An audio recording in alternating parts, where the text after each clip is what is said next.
The super child stands apart from the rest of us. Whether it be a highly accomplished ballerina at the age of 14 or a 13-year-old computer genius, super children are somehow different. To some, the secret rests in the deepest recesses of the human brain. Yet there are methods already known which can reshape the minds of children. Where's the bullfrog? Can you touch the bullfrog for Mommy? This normal 18-month-old baby has a 10,000-word vocabulary. Okay, good. Is it possible that more such super children can be created?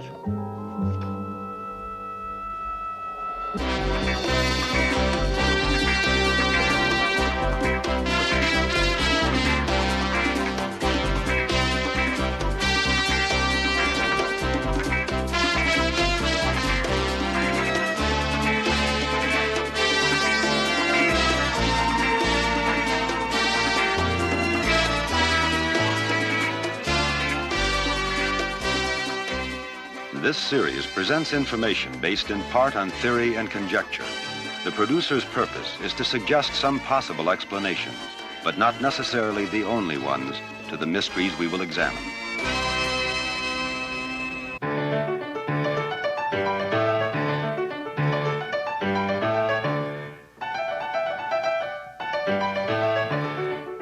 What is a child prodigy? Leslie Ann Copes is just such a genius.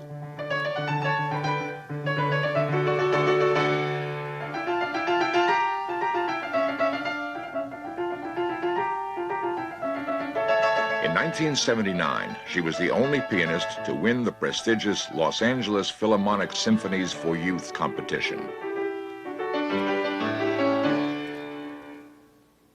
In the little investigation that has been done of the gifted or genius child, there are few indications that genius spawns genius. What then is the determining factor? It seems highly likely that environment may play a key role in the nurturing of the gifted child.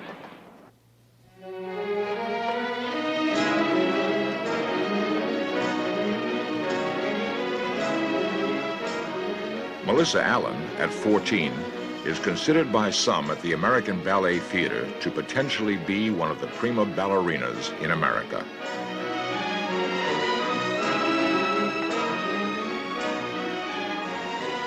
The sacrifices have been many.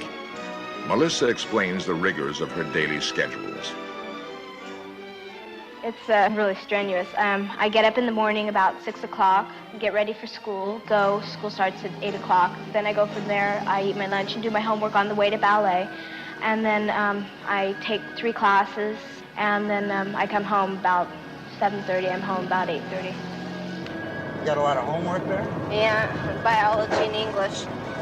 A lot in it. You better get started on it then. Yeah, so better get Try started. and keep the boat from rocking too much. Despite her harried schedule, Melissa will finish high school a year early. The necessary ingredients to create such a super child are discussed by her teacher, Margaret Graham Hills. I don't like the word genius, but she has something very close to it. Genius, in a way, to me, implies something that's not as down to earth as the people who really work are. Genius is almost as though it happens to you and you don't have to work for it. And Melissa works for it. She's got the body, she's got the brain, and barring accidents and that sort of thing, I think she will go very far.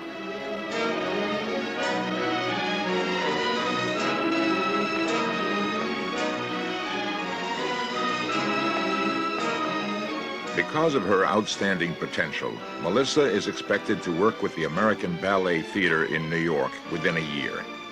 Time, effort, and talent will determine if she will become a permanent member of the troupe. There's many instances that I feel like I'm a gifted child. Yet it's not an ego, it's just being proud that you know that you can do something other people can't. The work is worth 1,000 times more than you put out. It gives you a feeling of satisfaction knowing that you've done it.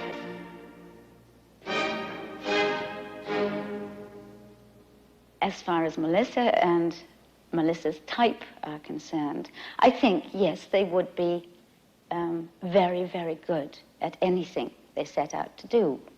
The brain is essential. If people say, well, you know, she's no good for anything, let her be a ballet dancer. Doesn't work.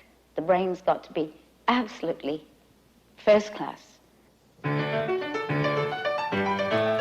The abilities of Leslie and other such super children have just begun to motivate scientists to investigate the source of their talent. No organism is as mystifying as the human brain. Its complicated methods of relaying messages are beginning to be understood. For Leslie to play with her precision, electrochemical impulses must be relayed to her fingers at a speed of 120 miles per second. These impulses probably emanate from this illuminated section. The area that responds to melody and tone may also be more highly developed. This alone, however, does not fully explain her genius capabilities. Perhaps probing even deeper into the interior of the brain will provide the answers. Marilyn Ferguson, editor of Brain Mind Bulletin. The human brain has tremendous capacities which can either unfold or be left sleeping. And we all have the brain that we need right now to learn anything we want to know. The capacity has always been there. I don't think it's a matter of some sudden evolution that is going to change things. It's just that the tool we've always had is there, and we are only recently discovering that it is. Perhaps each of these children possess within his or her brain abilities associated with Da Vinci, Mozart, or Michelangelo. Are we simply wasting our children's minds? Our whole educational system, and in many ways our whole culture, has valued only one half of human intelligence, one aspect of human intelligence. In the current parlance, this is referred to as left brain intelligence, which means the left half of the brain tends to specialize in analytical learning, into breaking things into their parts. The right hemisphere, on the other hand, tries to see patterns and see things as a whole. And it's more artistic, in a sense more aesthetic, musical, more sexual, more closely related to our dreams, and in many ways a quicker learner. And now what's happening is educators all over the country are going to courses called Teaching Both Halves of the Brain, Educating Both Halves of the Brain, and beginning to appreciate the fact that whole brain learning is what really unlocks our hidden talents, our hidden genius, and our hidden understanding. One of the few schools to stress nurturing the whole child is the Merman School in Los Angeles. The school is restricted to children of IQs over 140. Nevertheless, they are taught to be well-rounded individuals. Teachers strongly encourage their students to be intimately in touch with the world around them. Discussions range from topics such as the recycling of industrial resources to the preservation of wildlife. Animals, okay. What else? If you had an aluminum recycling center, they would recycle it and melt down the aluminum to make new cans. Also, aluminum is a finite resource of the earth, and will run out someday if we don't recycle it and keep using it. What else, Matt? Well, imagine 2,000 years from now, somebody decides to build a garden in his backyard, but his backyard is on top of a former nuclear waste dump. Ah, how can that present a problem? He'll be eating radioactive food. Right. These students far exceed their peers in verbal abilities. The school's curriculum is explained by Dr. Norman Merman. We feel that our program is important in enabling the bright child to develop a positive self-concept. So often these children are perfectionists, and they need the reassurance in a school situation like ours to make mistakes, to learn from their mistakes, and to realize that that is how we grow. They also, we feel, learn that there are other people like themselves with similar interests, with similar enthusiasm for learning, and they are not, in a sense, the loner out in left field. Well, an animal that hasn't really changed a lot is the cockroach, which has stayed the same for about 3 million years. It's sort of gotten its own little niche right there. And That brings up the theory of punctuated equilibrium. which states that evolution is not, as some people think, a gradual, continuous change, very slight changes though, but instead it's a million years or a few million years of something staying the same, and then all of a sudden a spurt of change. Consider the bright child in a conventional situation, how he or she feels that they are really number one, so to speak, or top banana. And when they come to us, it sort of takes the hot air out. They really have to produce and think through what they're saying, and this is so often brought about not necessarily by the teacher, but by the other children in the classroom. Specialized schoolroom programs provide a fertile ground for capable children. Their potential is being carefully nurtured. For them, education is a challenge. Given an opportunity equal to that of the Merman children, some believe children of average intelligence could become gifted. A startling new process used only in Philadelphia provides this child with a 10,000-word vocabulary. Will this program make it possible for every child to be a genius?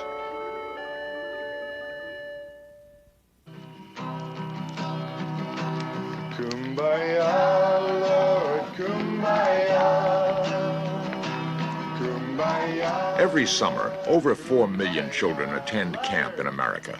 Someone's left. They enjoy the usual pleasures of nights around the campfire. They spend lazy days exploring nature from horseback. Camp Rancho Oso, near Santa Barbara, California, is like no other in the country. While it is different, the young campers are just regular kids. Camp founder Dennison Bollet. Basically, the kids that come to this camp come from all over the country and indeed all over the world. And they're basically a very normal kid. What they're here to do is to build very specialized, unique vocabulary that's known only to the computer, and therefore they can use the computer as a tool to work for them. Print a segment string out of that so that eventually you wind up with the words computer camp written on one line. Are there any questions? Yeah. It isn't working on the APF. How can we get it to work? See, every different home computer has a little bit different syntax in order to perform the same function. The interaction amongst the kids is fantastic. They all teach each other the skills. So it's like you work with one person and you show them how to do it. Pretty soon, 5 minutes later, you'll see them showing a friend how to do it. And it passes on incredibly quickly how to program the computer. So they teach each other. It's fantastic. A normal program at the camp here would consist of spending several hours on the computers, getting in various facets of learning about how to use computers and interacting with them. And the rest of the time is spent in a very well-rounded activities. They go horseback riding, and they go swimming, and they play tennis and go hiking, and they're really normal kids having a normal time. And what we've done is integrate into that a way to learn to use a new tool, the computer. You can start, like I said, you can start at line 500. With the knowledge these children now possess, one young man was able to create a computer program to catalog his lawyer father's personal injury cases and antique collection. Another plans a program to analyze his parents' stock purchases.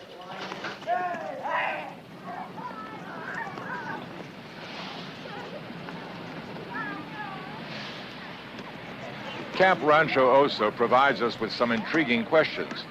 The children there are aged 10 to 15. What if they were much younger? Would they have an even greater capacity to learn? We are taught that the capacity of the brain at birth is limited. Parents may hold the key to actually expanding their children's intelligence. In a sense, the teaching, if we want to use that term, involves stimulating children, answering their questions, talking to them when they're very tiny. The capacity that is there in the average child it dwarfs what we think children can do. And we're just now becoming aware of that. Every normal, that is not brain damaged, baby who is born has the capacity to be what we think of as intellectually gifted. At the Institutes for the Achievement of Human Potential in Philadelphia, children like Sean Katz and his sister Brandy are part of a unique program. Contrary to most school traditions, mothers such as Joan Katz actually enroll along with their children in the Institute. There, they learn how to expand their youngsters' intelligence. Institute founder Glenn Doman. Well, first of all, most professionals have an unspoken law that says that all mothers are idiots and they have no truth in them. And nobody talks to mothers, and God knows nobody listens to them. Well, that's nonsense. Mothers know more about their kids than anybody in the whole world knows about them, and they are superb teachers. Mothers are the best teachers the world has ever seen. All we do is teach mothers, and all the things that happen. The paralyzed kids who walk and run and jump, the blind kids who read, the deaf kids who read, that's all done by mothers. And so teaching their children things such as Japanese or violin or history is a cinch for mothers. Christine Hagg and her daughter Tegan. Tegan was started on the program at birth, the first day of her life. And what we did with her initially was just give her visual, auditory, and tactile stimulation at a very low level. We shone lights in her eyes. We showed her very large outline pictures. We did lots of talking, lots of music, lots of auditory, lots of good touching. And we've done program with Tegan pretty much every day of her life. For tiny children, learning is a survival skill. And they believe that, well, they'd rather learn, eat, they'd rather learn than play games, they'd rather learn than do anything. They think it's a great joy. And in the first 6 years of life, when tiny children can take in any kind of information, to read, to speak 3 languages, to have perfect pitch, to play the violin, in those years of life, we're treating children as if they were little nitwits, making little toys out of them, and it's such a shame. Nature builds in every newborn baby an absolute rage to learn. They want to learn about everything in the world, and right now, at this instant. And the brain grows by use. Therefore, we simply feed that famine for information. Here's Edgar Degas at the Milners. The Starry Night, Vincent van Gogh. Pablo Picasso, the painter and model. This information in the beginning we call bits of intelligence. Let's say photographs of the presidents of the United States. And that has to meet 3 requirements, each of these pieces of intelligence. It has to be discrete, it has to be precise, and non-ambiguous. And they simply say, this is Zachary Taylor. Here we have Abraham Lincoln. And with some paintings, here's The Breakfast Room by Pierre Bonnard. And here we have some frogs. We've got a bullfrog and a pickerel frog. Tegan's seen approximately 10,000 bits now, including her language bits, her different languages that she knows, the music bits that we're doing, art bits, bits in every category, from science to art. Okay. Hey, Tegan, I've got a bullfrog. Where's the bullfrog? Come here, darling. Come get it. That's right. The bullfrog. Ribbit. Right. Good girl. That's it. Very good. Okay, that's the bullfrog. Wonderful. Okay, I'll put that in your pile. That's excellent. And you know what we've got here? I've got a Vincent van Gogh. Where's Vincent van Gogh, The Starry Night? While Tegan at times seems disinterested in her lessons, she has a 70% success rate when identifying her flashcards. Put it in your pile over here. Put it in your pile and do some more presidents, okay? Good girl. Okay. Look who I've got. Tegan. That's good. Okay, I've got Abraham Lincoln, Tegan. Can you find Abraham Lincoln? Which one is Abe? Honest Abe? How is it that Tegan has such advanced visual recognition skills and yet is still in early stages of baby talk? Where is he? That's right. You want to touch Abraham for Mommy? Okay, go ahead. Thank you. That's a good girl. Very good. Okay, excellent. Put him in your pile. Okay, you want to see one more? Okay, let's see. How about another frog? Another frog for you? Oh, I've got an eastern gray tree frog. Which one is the eastern gray tree frog? Eastern gray tree frog! Right! Good girl. Very good. Okay, put it in your pile, please. Put it in your pile. That's a good girl. That's wonderful. It is easier to teach a 1-year-old to read than it is to teach a 7-year-old. That's why the schools all flop. It's easier to teach a 1-year-old mathematics than it is to teach a 7-year-old. It's easier to teach a 1-year-old absolutely anything that you can present in an honest and factual way than it is to teach a 7-year-old. So parents simply give them accurate information with love and respect. While Tegan is obviously successful, years of study have even more outstanding results. Sean, age 7, Fumio, age 5, and Brandy, age 5, can not only recite Japanese songs or rhymes, but can fluently communicate in Japanese with one another. This feat alone may seem outstanding. Each equally excels at reading and explaining Shakespeare, and all are learning to be expert gymnasts. For Dr. Doman, there is no question that his program works. It remains for the rest of the educational community, however, to judge whether his techniques can create geniuses out of all children.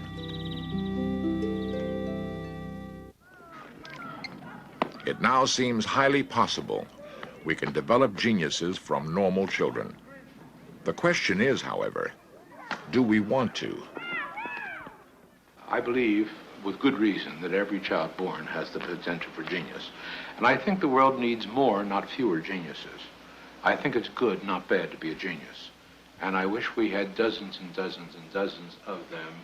And I think we're wasting our children's brains at a prodigious rate, and the world would be infinitely better off, and I'd feel a lot safer if there were more geniuses, and every child has that potential if parents wish it.